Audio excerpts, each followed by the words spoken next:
അപ്പോൾ നമ്മുടെ ഇവിടെ ഒരു ഓലയുടെ S1X+ എന്ന് പറഞ്ഞൊരു വണ്ടി കിട്ടിയിട്ടുണ്ട്. ഇപ്പോൾ എടുത്തിട്ട് ഏകദേശം ഒരു 4 മാസത്തോളമായി. അപ്പോൾ ഈ ഒരു വണ്ടിയുടെ പ്രൈസ് റേഞ്ചും കാര്യങ്ങളും അതേമാതിരി ഈ ഒരു വണ്ടിയുടെ മൈലേജ് അഥവാ ഈ ഒരു വണ്ടിയുടെ റേഞ്ച്, ഇലക്ട്രിക് റേഞ്ച്, അതും പിന്നെ ഈ ഒരു വണ്ടിയുടെ ഓവറോൾ എക്സ്പീരിയൻസ് എങ്ങനെയാണ്, അല്ലെങ്കിൽ നിങ്ങളിപ്പോൾ ഈ ഒരു വണ്ടി നോക്കുന്നുണ്ടെങ്കിൽ നിങ്ങൾക്കിത് പറ്റിയ വണ്ടിയാണോ, ആ കാര്യങ്ങളൊക്കെ ഒന്ന് ഡീറ്റെയിൽ ആയിട്ട് പറഞ്ഞിരുന്നൊരു ചെറിയ വീഡിയോ ആണ്. ഓലയുടെ S1X+ എന്ന് പറഞ്ഞ മോഡലാണ് ഇത്. ആ ഒരു വേരിയൻറ്റിൽ വന്നതിൽ ഏറ്റവും കുറഞ്ഞ വേരിയൻറ്റ് വരുന്ന ഒരു ബൈക്കാണ് കേട്ടോ. അപ്പോൾ അതിൻ്റെ ഒരു ഇൻസ്ട്രുമെൻ്റൽ ക്ലസ്റ്ററൊക്കെ വരുന്നത് എങ്ങനെയാണെന്ന് വെച്ച് കഴിഞ്ഞാൽ നെഗറ്റീവ് ഡിസ്പ്ലേ ആണ് വരുന്നത്. ബാക്കിയുള്ള മോഡൽസിനൊക്കെ നിങ്ങൾക്കൊരു ഡിജിറ്റൽ മീൻസ് എന്താ പറയുക കളേർഡ് ഡിസ്പ്ലേ കാണാം. ഈ ഒരു വണ്ടിക്ക് ഇങ്ങനത്തെ ഒരു ഡിസ്പ്ലേ ആണ് വന്നേക്കുന്നത്. അതിൽ തന്നെ ഓഡോമീറ്റർ വരുന്നുണ്ട്, ട്രിപ്പ് മീറ്റർ വരുന്നുണ്ട്. പിന്നെ ഏത് മോഡലാണ് ഓടിക്കുന്നതെന്നുള്ള, നോർമലാണോ, എക്കോ ആണോ, അതോ ഇനി സ്പോർട്ട് മോഡാണോ, അങ്ങനത്തെ 3 മോഡ്സ് ഈ ഒരു വണ്ടിക്ക് വരുന്നുണ്ട്. അതിൽ ഏത് മോഡൽ ഓടിക്കുന്നതെന്നുള്ള ഇവിടെ ഡിസ്പ്ലേ ചെയ്യും. ബാറ്ററിയുടെ വോൾട്ടേജ് ബാക്കി എത്ര പെർസെൻറ്റേജ് ബാക്കി ഇതിലുണ്ട് എന്നുള്ളത് അവിടെ കാണിക്കും. അതിന് താഴെ തന്നെ റേഞ്ച് കാണിക്കും. നമ്മൾ ഈ ഒരു നോർമൽ മോഡൽ എത്ര കിലോമീറ്റർ ഈ ഒരു 89% ഓടുന്നുള്ളത്, ഏകദേശം 89 കിലോമീറ്റർ കാണിക്കുന്നുണ്ട്. നമ്മുടെ മോഡ് സ്വിച്ച് ചെയ്ത് കഴിഞ്ഞാൽ അതിനനുസരിച്ച് റേഞ്ച് അവിടെ ഷിഫ്റ്റ് ആവുന്ന കാണാം. സ്പോർട്ട് മോഡൽ ഏകദേശം 10 കിലോമീറ്റർ കുറഞ്ഞായിട്ട് കാണാം. ഇനിയിപ്പോൾ നമ്മൾ എക്കോ മോഡലേ ആക്കുകയാണെങ്കിൽ 112 കിലോമീറ്റർ വരെ കാണിക്കുന്നുണ്ട്. അപ്പോൾ ഇതിൻ്റെ ഒരു റേഞ്ച് കാര്യങ്ങളും പറഞ്ഞത്, അത് നമ്മളൊരു ഫുൾ ചാർജ് ചെയ്യണമെന്നുണ്ടെങ്കിൽ 500 വാട്ട്സിൻ്റെ ചാർജറും കാര്യങ്ങളൊക്കെയാണ് ഈ ഒരു വണ്ടിക്ക് വന്നിരിക്കുന്നത്. അപ്പോൾ ആ ഒരു ചാർജറിൽ ചാർജ് ചെയ്യാൻ ഏകദേശം 7 മണിക്കൂർ to 8 മണിക്കൂർ വരെ സമയമാണ് ഈ ഒരു വണ്ടി ഫുൾ ചാർജ് ആവാൻ. അപ്പോൾ പ്രോബബ്ലി ഇപ്പോൾ എല്ലാവരും നൈറ്റ് കുത്തിട്ടിട്ട് രാവിലെ റിമൂവ് ചെയ്ത് ഓടിക്കുന്ന രീതിയിലാണ് ഇപ്പോൾ കൊണ്ടെടുക്കുന്നത് എല്ലാവരും. അപ്പോൾ ഓക്കെ, അപ്പോൾ ഫുൾ ചാർജ് ആവാൻ ഏകദേശം 7 to 8 മണിക്കൂർ വേണം. ഒരു 100% ചാർജിൽ ഈ ഒരു എക്കോ മോഡിലാണെന്നുണ്ടെങ്കിൽ ഏകദേശം 125 കിലോമീറ്റർ വരെ സുഖമായിട്ട് ഓടിക്കാം. ഈ ഒരു എക്കോ മോഡിൻ്റെ ടോപ്പ് സ്പീഡ് എന്ന് പറയുന്നത് 42 കിലോമീറ്ററാണ്. കണ്ടില്ലേ? അപ്പോൾ അതായത് 42 കഴിഞ്ഞ് കഴിഞ്ഞാൽ പിന്നെ അവിടെ ഓട്ടോമാറ്റിക്കായിട്ട് കട്ട് ഓഫ് ആണ്. പിന്നെ ഇതിൻ്റെ ഒരു നോർമൽ മോഡ് കണ്ടില്ലേ? ഈ ഒരു മോഡിൽ എങ്ങനെയാണെന്ന് വെച്ച് കഴിഞ്ഞാൽ ഒരു ഫുൾ ചാർജിൽ ഏകദേശം 100 കിലോമീറ്റർ വരെ. ഇതിലങ്ങനെ സ്പീഡ് ലിമിറ്റും കാര്യങ്ങളൊന്നും ഇല്ല.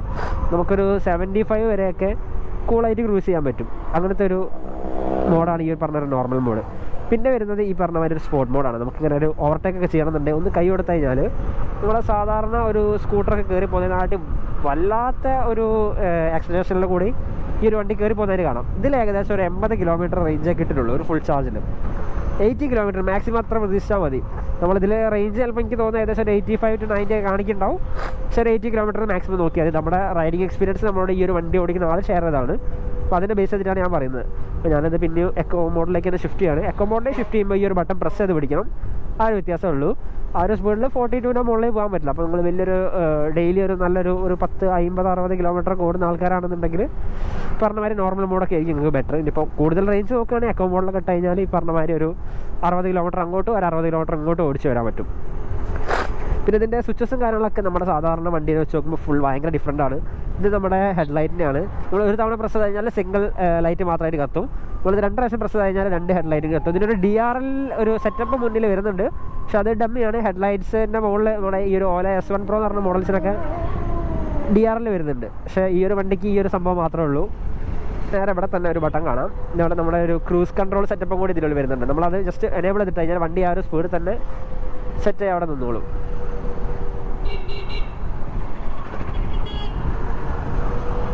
പിന്നെ അതിൻ്റെ താഴത്തെ സാധാരണമായിട്ട് തന്നെ ഇൻഡിക്കേറ്റേഴ്സ് കാര്യങ്ങൾ, ഹോണ്, അങ്ങനത്തെ കാര്യങ്ങളൊക്കെ സാധാരണ നോർമലായിട്ടുള്ളത്. ഹോൺ ഒരു ഇലക്ട്രിക് ഹോൺ മാതിരി നിങ്ങൾക്ക് ഫീൽ ചെയ്യും. നമുക്ക് കണ്ടിന്യൂസ് ആയിട്ട് നമ്മുടെ സാധാരണ പെട്രോൾ സ്കൂട്ടേഴ്സിലൊക്കെ നമ്മൾ അടിക്കുന്ന മാതിരി അങ്ങനെ അടിക്കുന്ന ഒരു സംഭവം ഇതിൽ നടക്കില്ല. അപ്പോൾ അതിനുശേഷം പ്രസ് ചെയ്ത് കഴിഞ്ഞാൽ ആ ഒരു ഹോണിൻ്റെ ആ ഒരു ടൈം പീരീഡ് അത് കഴിഞ്ഞിട്ട് നെക്സ്റ്റ് ഹോൺ അടിക്കാൻ പറ്റുള്ളൂ. അങ്ങനത്തെ ഒരു ചെറിയ ഇഷ്യൂ ഉണ്ട്. പിന്നെ ഈ ഒരു ക്രൂസിങ് കൺട്രോൾ നമ്മൾ ജസ്റ്റ് ഓൺ ആക്കി കഴിഞ്ഞാൽ പിന്നെ നമ്മൾ കൈയൊന്നും കൊടുക്കേണ്ട ആവശ്യമില്ല. ആ ഒരു സ്പീഡ് മെയിൻറ്റെയിൻ ചെയ്തിട്ട് കയറ്റാണെങ്കിലും ഇറക്കാണെങ്കിലും ആ ഒരു സ്പീഡ് മെയിൻറ്റെയിൻ ചെയ്തിട്ട് ഓടിച്ചോളും. നമ്മൾ നെക്സ്റ്റ് ടൈം ബ്രേക്ക് പിടിക്കുമ്പോൾ അത് ഓട്ടോമാറ്റിക്കായിട്ട് കട്ടാവും. അതിനുശേഷം സാധാരണ വരെ നമുക്ക് ക്രൂസ് ചെയ്ത് കൊണ്ടുപോകാം. പിന്നെ ഈ ഒരു സൈഡിൽ ഈ ഒരു ബട്ടണാണ് ഇതിൻ്റെ മോഡ് ചേഞ്ച് ചെയ്യുന്നത്. ഞാൻ പറഞ്ഞല്ലോ, നോർമൽ, എക്കോ, സ്പോർട്ട്, ഈ ഒരു 3 മോഡ് ചേഞ്ച് ചെയ്യാൻ ഈ ഒരു ബട്ടണാണ് യൂസ് ചെയ്യുന്നത്. ഇതതിൻ്റെ ജസ്റ്റ് എഞ്ചിൻ കിൽ സ്വിച്ച് എന്ന് പറയാം, അങ്ങനെ വേണമെങ്കിൽ പറയാം. നമ്മുടെ ഈ ഒരു വണ്ടിക്ക് അങ്ങനെ പറയാനില്ല. ഈ ഒരു മോട്ടർ ഓൺ ആക്കുന്നത് ഓഫ് ആക്കുന്നത് ഈ ഒരു ബട്ടൻ്റെ മുകളിലാണ്. നമ്മളിതിന് മോഡൊക്കെ സെലക്ട് ചെയ്തു. ഈ ഒരു ബട്ടൺ പ്രസ് ചെയ്ത് കഴിഞ്ഞാൽ വണ്ടി ഓണാവും. ഒരു പ്രാവശ്യം പ്രസ് ചെയ്ത് കഴിഞ്ഞാൽ എഞ്ചിൻ കില്ലാവും നമ്മൾ നിർത്തിയിട്ടതിന് ശേഷം കേട്ടോ. പിന്നെ ഇതിന് സ്റ്റാൻഡ് സെൻസറും കാര്യങ്ങളൊക്കെ വരുന്നുണ്ട്. അപ്പോൾ സ്റ്റാൻഡ് സെൻസർ ഓൺ ആണെന്നുണ്ടെങ്കിൽ വണ്ടി ഓടില്ല. പിന്നെ ഈ 2 ബട്ടൺസ് വരുന്നതിൻ്റെ പാസ്വേഡ് ടൈപ്പ് ചെയ്യാൻ വേണ്ടിയിട്ടാണ് കേട്ടോ. അപ്പോൾ ഇതിൻ്റെ പാസ്വേഡ് എന്ന് പറഞ്ഞാൽ നമ്പർ പാറ്റേൺ ആണ്, 4 അക്കം നമ്പർ പാറ്റേൺ ആണ്. സോറി 6 4 അങ്ങനത്തെ 4 ഡിജിറ്റ് 6 ഡിജിറ്റ് അങ്ങനെ വരുന്ന നമ്പർ പാറ്റേൺ ആണ്. അപ്പോൾ നമ്മൾ ഈ ഒരു ബട്ടൺ പ്രസ് കഴിഞ്ഞാൽ 0 അല്ലെങ്കിൽ 9 8 7 അങ്ങനെ ബാക്കോട്ടും, ഈ ഒരു ബട്ടൺ പ്രസ് കഴിഞ്ഞാൽ 1 2 3 4 മുന്നോട്ടും അങ്ങനെ നമുക്ക് ഇതിൽ സെറ്റ് ചെയ്യാൻ പറ്റും. ഈ ഒരു 2 ബട്ടൺസ് അങ്ങനെയാണ്. അപ്പോൾ ഇതിന് താഴത്തെ ഒരു പ്ലേ പോസ് ബട്ടൺ കാണാം. അത് നമ്മൾ ഈ ഒരു വണ്ടിയുടെ ബ്ലൂടൂത്ത് ആയി കണ്ടത് കഴിഞ്ഞാൽ നമ്മുടെ ഹെഡ്സെറ്റോ അല്ലെങ്കിൽ നമ്മുടെ ഫോണിലോ വെച്ചേക്കുന്ന പാട്ട് പോസ് ചെയ്യാനും പ്ലേ ചെയ്യാനും വേണ്ടിയിട്ടുള്ള ഈ ഒരു ബട്ടണാണ് കേട്ടോ. അപ്പോൾ ഇതിൻ്റെ തൊട്ടടുത്ത വേർഷൻ മുതൽക്ക് എല്ലാത്തിലും പറഞ്ഞ മാതിരി വണ്ടിയിൽ സ്പീക്കേഴ്സ് വരുന്നുണ്ട്. അപ്പോൾ ഓല S1 എയറിലാണ് സിംഗിൾ സ്പീക്കർ വരുന്നുണ്ട്. ഓല S1 പ്രോക്ക് ഡ്യുവൽ സ്പീക്കേഴ്സും കാര്യങ്ങളും വരുന്നുണ്ട്. വണ്ടിയുടെ ലുക്ക് ഞാൻ ജസ്റ്റ് ഒന്ന് സൈഡാക്കി കാണിച്ചു തരാം. അപ്പോൾ ഇതിന് ചെറിയൊരു വിൻസ്ക്രീനും കാര്യങ്ങളൊക്കെ വരുന്നുണ്ട്. ഇതിന് ഓൾറെഡി വിൻസ്ക്രീൻ്റെ ആവശ്യമില്ല, ഇതൊരു റെട്രോ ലുക്ക് കിട്ടാൻ വേണ്ടിയിട്ടാണ് ഈ ചെറിയൊരു വിൻസ്ക്രീനും ഈ ഒരു റൗണ്ട് മിറേഴ്സും കാര്യങ്ങളൊക്കെ ഈ ഒരു വണ്ടിക്ക് കൊടുത്തേക്കുന്നത്. പിന്നെ ഈ ഒരു ഫോൺ ഓട്ടോ കണക്ട് ചെയ്തിട്ട് നമ്മൾ വേറൊരു ഡിവൈസ് വെച്ചിട്ട്, നമ്മുടെ ഒരു സ്വന്തം പേഴ്സണൽ ഡിവൈസ് വെച്ചിട്ട് അതിൽ ഈ ഒരു ആപ്ലിക്കേഷൻ കണക്ട് ചെയ്ത് കഴിഞ്ഞാൽ അത് വെച്ച് കണക്ട് ചെയ്തിട്ട് നമുക്ക് ഈ ഒരു വണ്ടിനെ ഓണാക്കാനും ഓഫാക്കാനും പറ്റും. നമ്മളിതിൽ ഈ ഒരു പാസ്വേഡ് അടിച്ച് അൺലോക്ക് ചെയ്യാന്നുള്ളതാണ് കുറച്ചൊരു ബുദ്ധിമുട്ടുള്ള കാര്യം. നമ്മൾ ആ ഒരു നമ്പേഴ്സ് കറക്റ്റായിട്ട് അതിൽ അടിച്ചെടുക്കണം. അപ്പോൾ ഈ ഒരു വണ്ടിയിൽ എല്ലാവരും എന്തായാലും ഈസി ആയിട്ടുള്ള നമ്പേഴ്സ് മാത്രമേ സെറ്റ് ചെയ്യുള്ളൂ. പുറത്തുള്ള ആൾക്കൊക്കെ അടിച്ച് മാറ്റി കൊണ്ടുപോകാൻ ഭയങ്കര എളുപ്പമാണ്. പിന്നെ ഇതിൻ്റെ അവിടെ ചെറിയൊരു ഹുക്കും കാര്യങ്ങളും വന്നിട്ടുണ്ട്. ചെറിയ 2 സ്പേസും കാര്യങ്ങളും അങ്ങനത്തെ ഐറ്റംസും കൊടുത്തിട്ടുണ്ട്. ഇൻഡിക്കേറ്റേഴ്സൊക്കെ ഫെയറിങ്ങിൻ്റെ മുകളിൽ തന്നെ എന്താ പറയുക പ്ലാനഡ് ആയിട്ട് വരുന്നൊരു ടൈപ്പാണ്. പിന്നെ ഇതിൻ്റെ സസ്പെൻഷനെ പറ്റി പറയുകയാണെങ്കിൽ നമ്മുടെ ഓല S1 Pro ഓടിച്ച് നോക്കിയവർക്ക് മനസ്സിലാവും അതിൻ്റെ അത്ര സുഖകരമായിട്ടുള്ളൊരു സസ്പെൻഷൻ അല്ല. കുറച്ചൊരു ബ്രിറ്റിലാണ്, ഹാർഡാണെന്ന് വേണമെങ്കിൽ പറയാം. ടയേഴ്സൊക്കെ ഓൾമോസ്റ്റ് കൊള്ളാം കേട്ടോ. നമുക്ക് കോർണർ ചെയ്യാനൊക്കെ നല്ലൊരു എക്സ്പീരിയൻസ്, മീൻസ് ഒരു പവർ തരുന്ന ഒരു ടയേഴ്സ് തന്നെയാണ്, മീൻസ് ഒരു കോൺഫിഡൻസ് തരുന്ന ടയേഴ്സ് തന്നെയാണ്. പിന്നെ ഇതിൻ്റെ ഒരു ബാറ്ററി കപ്പാസിറ്റി ഒക്കെ ഞാൻ ഏകദേശം പറഞ്ഞല്ലോ. ആ ഒരു റേഞ്ചിൻ്റെ അടുത്തൊക്കെ ഈ ഒരു വണ്ടിയിൽ കിട്ടും. നല്ലപോലെ പോയി കഴിഞ്ഞാൽ നമുക്ക് അത്യാവശ്യം അഗ്രസീവായിട്ട് ഓടിക്കണമെന്നുണ്ടെങ്കിൽ പറഞ്ഞ മാതിരി സ്പോർട്ട് മോഡിലേക്ക് ഇട്ടിട്ട് കത്തിച്ച് പറപ്പിച്ച് ഓടിക്കാം. നമ്മുടെ വണ്ടി അങ്ങനെ ഹാൻഡിൽ ചെയ്യാൻ പറ്റുന്നൊരു ടൈപ്പാണ്.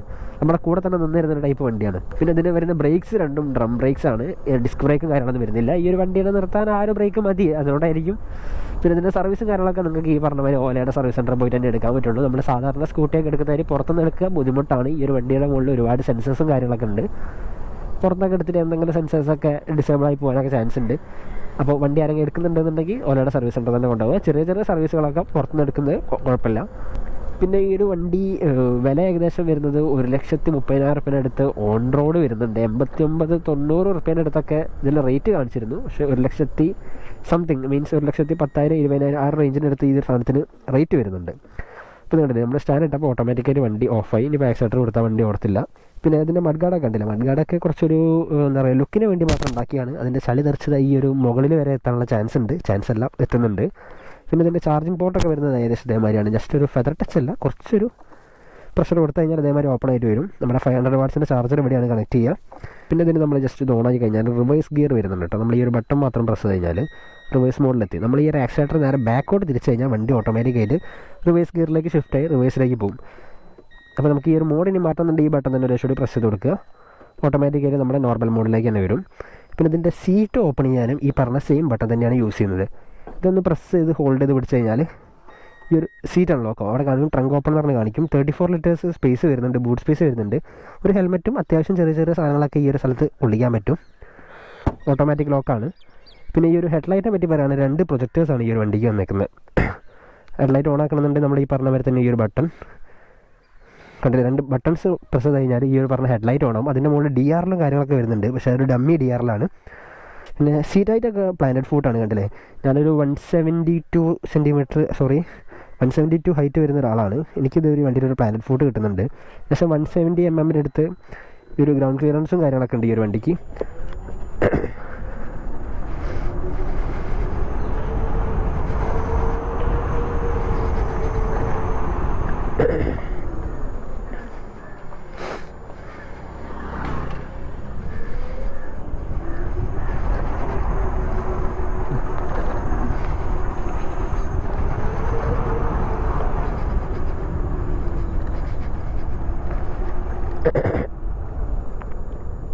ഒരു 1,10,000 ആ ഒരു റേഞ്ചിനടുത്താണ് കേട്ടോ ഈ വണ്ടിയുടെ പ്രൈസ് ഏകദേശം വരുന്നത്. പിന്നെ ഇതിൻ്റെ സീറ്റ് ഭയങ്കര സോഫ്റ്റാണ്. അപ്പോൾ ലോങ് ഡിസ്റ്റൻസ് ട്രാവൽ ചെയ്യുമ്പോൾ കുറച്ചൊരു ബുദ്ധിമുട്ടുണ്ട്. നമ്മുടെ ഓല S1 Proയുടെ സീറ്റ് വരുന്നത് കുറച്ചും കൂടി ഇതിനോട് ഡിഫറെൻ്റ് ആണ്, കുറച്ചും കൂടി സോഫ്റ്റാണ്. പിന്നെ അതിന് ബഗ് ഇഷ്യൂസ് ഒരുപാട് വരുന്നുണ്ട്. അപ്പോൾ വാങ്ങിക്കുന്നവർ ശ്രദ്ധിക്കുക, ഇടയ്ക്കിടയ്ക്ക് ഈ ഒരു ബഗ് റീസ്റ്റാർട്ടായി കളിക്കാനും സോഫ്റ്റ്വെയർ റീസ്റ്റാർട്ട് ആവാനും ക്രാഷ് ആവാനൊക്കെ ചാൻസ് ഉണ്ട്. അങ്ങനത്തെ ഇഷ്യൂസ് ഒരുപാട് റിപ്പോർട്ട് ചെയ്യുന്നുണ്ട്. പിന്നെ റീജനറേറ്റിംഗ് ബ്രേക്കിംഗ് സിസ്റ്റം വരുന്നുണ്ട്. അപ്പോൾ വണ്ടി ഓടിച്ചുകൊണ്ടിരിക്കുകയാണെങ്കിൽ ബ്രേക്ക് പിടിക്കാണ്ട് തന്നെ ഈ ഒരു ആക്സിലേറ്റർ കുറച്ച് ബാക്കോട്ട് തിരിച്ചു കഴിഞ്ഞാൽ വണ്ടി സ്ലോ ആവുന്ന ടൈപ്പിൽ ഈ ഒരു ബാറ്ററിയിലേക്ക് തിരിച്ച് കറണ്ട് എടുക്കുന്ന ഒരു ടെക്നിക്ക് ഈ ഒരു വണ്ടിക്ക് കൊടുത്തിട്ടുണ്ട്. അപ്പോൾ നിങ്ങൾക്ക് ഈ ഒരു വീഡിയോ ഇഷ്ടമായിട്ടുണ്ടെങ്കിൽ ഒന്ന് ലൈക്ക് ചെയ്യുക, ഷെയർ ചെയ്യുക, സബ്സ്ക്രൈബ് ചെയ്യുക. അപ്പോൾ നിങ്ങൾക്ക് ഇതേമാതിരി വേറെ ഏതെങ്കിലും ഒരു വണ്ടീനെ പറ്റിയിട്ട് കൂടുതൽ കാര്യങ്ങൾ അറിയണമെന്നുണ്ടെങ്കിൽ ജസ്റ്റ് ഒന്ന് കമൻറ്റ് ചെയ്യുക. ഇതേമാതിരി ഞാൻ എന്തെങ്കിലും കാര്യങ്ങൾ പറയാൻ വിട്ടുപോയിട്ടുണ്ടെങ്കിൽ അതും ജസ്റ്റ് ഒന്ന് കമൻറ്റ് ചെയ്യുക. അതൊക്കെ നിങ്ങളുടെ ചാനലിനെ ഒന്ന് സപ്പോർട്ട് ചെയ്യുന്ന കാര്യമാണ്. അപ്പോൾ ഓക്കെ, ബൈ. ഞാൻ പാസ്വേഡ് അടിക്കുന്നത് കാണിച്ചു തരാം കേട്ടോ. ഇപ്പം 9 നമ്മൾ കണ്ടില്ലേ, നമ്മൾ ബാക്കോട്ട് പ്രസ് ചെയ്ത് കഴിഞ്ഞാൽ 1 എന്ന് പറഞ്ഞ നമ്പറിലേക്ക് എത്തും. ഇങ്ങനെയാണ് ഇതിൻ്റെ ഒരു ബട്ടൺസ് വരുന്നത് കേട്ടോ. അപ്പോൾ ഗൈസ്, ഇത് എങ്ങനത്തെ ടൈപ്പ് ആൾക്കാർക്കാണ് പറ്റുക എന്നുള്ളത് ഞാൻ ജസ്റ്റ് ഒന്ന് പറഞ്ഞുതരാം. നിങ്ങൾക്ക് ഏകദേശം ഒരു ദിവസം ഒരു 40 കിലോമീറ്റർ ഓടാനുണ്ട് വിചാരിക്കും. 40 കിലോമീറ്റർ അങ്ങോട്ടും ഇങ്ങോട്ടും 80 കിലോമീറ്റർ ഒക്കെ ഓടാണ്ട് വിചാരിച്ചോ. നിങ്ങൾക്ക് ആ ഒരു വർക്കിംഗ് ആ ഒരു സംഭവം തന്നെ സ്ഥിരമായിട്ട് ഷെഡ്യൂൾഡ് ആയിട്ടുള്ള, അല്ലെങ്കിൽ നിങ്ങളുടെ ഓഫീസിലേക്ക് പോവുക തിരിച്ചു വരിക, അങ്ങനത്തെ പർപ്പസിനുള്ളവർ, ഇല്ലെങ്കിൽ വീട്ടിൽ കുറച്ച് പ്രായമായവർക്ക്, ചെക്കന്മാർക്കും പറ്റും. പക്ഷേ ഈ പറഞ്ഞ മാതിരി കിലോമീറ്റർ ഏകദേശം ആക്യുറേറ്റ് ആയിരിക്കണം. അങ്ങനെയുള്ളവർക്ക് ഈ ഒരു വണ്ടി പറ്റും. ചിലതിൻ്റെ കിലോമീറ്റർ ഞാൻ പറഞ്ഞല്ലോ ഏകദേശം 125 കിലോമീറ്റർ മാത്രമാണ് ഇതിൻ്റെ ഒരു റേഞ്ച് ടോട്ടൽ വരുന്നത്. അപ്പോൾ ആ ഒരു സംഭവം സെറ്റായിട്ടുള്ളവർക്ക് പറ്റും. പിന്നെ ഇതിൻ്റെ ഒരു റീജനറേറ്റിംഗ് ബ്രേക്ക് ഞാൻ കാണിച്ചു തരാം. ഞാനിപ്പോൾ ബ്രേക്ക് പിടിക്കുന്നില്ല. 55 ആ ഒരു കാറ് പോകുന്നുണ്ട്. ഞാനൊന്ന് റിവേഴ്സ് ബ്രേക്ക് ചെയ്തപ്പോൾ വണ്ടിയുടെ സ്പീഡ് കുറഞ്ഞുണ്ട്. ഏകദേശം 30 കിലോമീറ്റർ സ്പീഡിലേക്ക് വണ്ടി അത് ബ്രേക്കായി. അതെന്ന് വെച്ചാൽ ആ ഒരു നമ്മൾ ഈ ഒരു റീജനറേറ്റിംഗ് നമ്മുടെ ആക്സിലേറ്റർ പിറകോട്ട് തിരിക്കുമ്പോൾ വണ്ടി നമ്മൾ സാധാരണ ബ്രേക്ക് പിടിക്കുമ്പോൾ അവിടെ എനർജി ലോസ് ആണ് ഉണ്ടാകുന്നത്. നമ്മളിത് ബാക്കോട്ട് തിരിച്ചു കഴിഞ്ഞാൽ ആ ഒരു പവർ നമ്മുടെ ഈ ഒരു മോട്ടറിലേക്ക് എടുത്തിട്ട് അത് കൺവേർട്ട് ചെയ്തിട്ട് ഒരു ജനറേറ്റർമാതിരി വർക്ക് ചെയ്തിട്ട് നമ്മുടെ ബാറ്ററിയിലേക്ക് സേവ് ചെയ്യുന്ന ഒരു പരിപാടിയാണ്. നമുക്കിവിടെ പേഴ്സൻറ്റേജിൽ ഡിഫറൻസ് ഒന്നും കാണില്ല, പക്ഷേ അത് റീജനറേറ്റ് ചെയ്യുന്നുണ്ട്. പിന്നെ ഈ ഒരു വണ്ടിയിൽ അത്യാവശ്യം പില്ലണ്ടൊക്കെ വെച്ചിട്ട് അത്യാവശ്യം നന്നായിട്ട് റൈഡ് ചെയ്യാൻ പറ്റും. പില്ലും കംഫേർട്ടും പറഞ്ഞ മാതിരി റൈഡറിൻ്റെ കംഫേർട്ടും നോക്കിക്കഴിഞ്ഞാൽ സീറ്റ് ഭയങ്കര സോഫ്റ്റാണ്. പക്ഷെ അതെല്ലാവർക്കും ഇഷ്ടമായെന്ന് വരില്ല. നമ്മുടെ സ്പോർട്ട് മോഡിലേക്ക് ഇട്ടാണ്. ക്യാറ്റൊക്കെ നല്ല വൃത്തിയിൽ കയറി പോകുന്നുണ്ട്. ഏകദേശം 60 കിലോമീറ്ററിൻ്റെ മുകളിൽ നമുക്ക് ആ ഒരു പുഷ് ചെയ്തിട്ട് നമുക്ക് ഈ ഒരു കയറ്റം തന്നെ, ചെറിയ കയറ്റം തന്നെ കയറാൻ പറ്റുന്നുണ്ട്. പിന്നെ ഈ പറഞ്ഞ മാതിരി ഈ ഒരു വണ്ടി പറ്റുന്ന ആൾക്കാരെന്ന് പറഞ്ഞു കഴിഞ്ഞാൽ ഈ പറഞ്ഞ മാതിരി ഇത്രയും ഒരു കുറഞ്ഞ കിലോമീറ്റേഴ്സ് മാത്രം ഓടിക്കാൻ താല്പര്യപ്പെടുന്നത്, അല്ലെങ്കിൽ ഇപ്പോൾ office to home, home to office അങ്ങനെ കൊണ്ടുനടക്കുന്നവർക്ക് പറ്റിയൊരു ബൈക്കാണ്. പിന്നെ ഇതിൻ്റെ ഈ പറഞ്ഞ മാതിരി അത്യാവശ്യം ടോളോയറാണെങ്കിലും നല്ല ഷോർട്ടായിട്ടുള്ള ആൾക്കാരാണെങ്കിലും ഈ ഒരു വണ്ടി വലിയ പ്രശ്നമില്ല. നമുക്ക് അത്യാവശ്യം നടുവിൽ ഈ ഒരു പറഞ്ഞ മാതിരി ഇവിടെ ഒരു സ്പേസും കാര്യങ്ങളൊക്കെ വരുന്നുണ്ട്. നമുക്ക് എന്തെങ്കിലും ബോക്സോ അല്ലെങ്കിൽ ലഗേജും കാര്യങ്ങളൊക്കെ ഇവിടെ വെച്ച് കൊണ്ടുപോകാൻ പറ്റും. നമ്മുടെ സാധാരണ സ്കൂട്ടേഴ്സിൽ വെച്ച് വരുന്നതിനെക്കാട്ടി കൂടുതൽ സ്പേസ് നമ്മുടെ ഈ ഒരു താഴ്ഭാഗത്ത് വരുന്നുണ്ട്. ഇവിടെ ഒരു ഹുക്കൊക്കെ വരുന്നുണ്ട്. നമുക്ക് അതിൻ്റെ മുകളിൽ കവേഴ്സും കാര്യങ്ങളൊക്കെ സാധാരണ സ്കൂട്ടറിലൊക്കെ ലോക്ക് ചെയ്ത് വെക്കുന്നവരെ തന്നെ ലോക്ക് ചെയ്ത് വെക്കാം. അപ്പോൾ നമുക്കിതിൽ 4 ഇൻഡിക്കേറ്റേഴ്സ്, കോഷൻ ലാമ്പ് അങ്ങനത്തെ ഒരു സംഭവം വരുന്നുണ്ട്. നമ്മൾ ഈ ഒരു ലെഫ്റ്റോ റൈറ്റോ ഏതെങ്കിലും ഒരു ബട്ടൺ പ്രസ് ചെയ്ത് പിടിച്ചു കഴിഞ്ഞാൽ ഇതാ കണ്ടോ, നമ്മുടെ 2 ലൈറ്റ്സ് ഓൺ ആയിട്ടുണ്ട്. അതിപ്പോൾ ഓണായി വർക്ക് ചെയ്തുകൊണ്ടിരിക്കുന്നത്. നമ്മളെ ബോത്ത് 2 സൈഡത്തെ ഇൻഡിക്കേറ്റേഴ്സ് ലൈറ്റ് ആണെങ്കിലും 2 ഒരേ ടൈമിൽ വർക്ക് ചെയ്തുകൊണ്ടിരിക്കുന്നുണ്ട്. നമുക്കിതിൽ ഏത് ബട്ടൺ യൂസ് ചെയ്തിട്ട് വേണമെങ്കിലും ഓൺ ചെയ്യാനും ഓഫ് ചെയ്യാനും പറ്റും. കണ്ടോ, ആ ഒരു സിസ്റ്റം ഓഫ് ആയിട്ടുണ്ട്. പിന്നെ ഗൈസ്, ഇത് ഒരു ഹബ് മോട്ടർ വരുന്ന മോഡലാണ്. നമ്മുടെ സാധാരണ ഓല S1 Pro, ഓലയുടെ ഫസ്റ്റ് ജെന്നിൽ വന്ന വണ്ടിയൊക്കെ അല്ലാണ്ട് ഒരു സെപ്പറേറ്റ് മോട്ടർ, അതിൻ്റെ മുകളിൽ നിന്ന് ഗിയേഴ്സ് വെച്ചിട്ട് നമ്മുടെ വീല് കറക്കുന്ന ഒരു സിസ്റ്റമായിരുന്നു. രണ്ടാമത് വന്നത് ബെൽറ്റ് ഡ്രൈവ്. ഇത് വന്നേക്കുന്നത് ഹബ് മോട്ടറാണ്. അപ്പോൾ നമ്മുടെ ഈ ഒരു ഏതൊരു ബൈക്കിനെ വെച്ച് നോക്കുമ്പോൾ ഭയങ്കര സൈലൻ്റ് ആണ് കേട്ടോ. ഈ ഒരു പറഞ്ഞ 3 ബൈക്സും ഇലക്ട്രിക് വണ്ടി ഓൾറെഡി സൈലൻ്റ് ആണെന്നുള്ളതൊക്കെ എല്ലാവർക്കും അറിയാൻ പറ്റും. ഭയങ്കര കാമായിട്ട് ഇത് കൊണ്ടു നടക്കാൻ പറ്റും. ഇത്രയും സൈലൻ്റാണ്.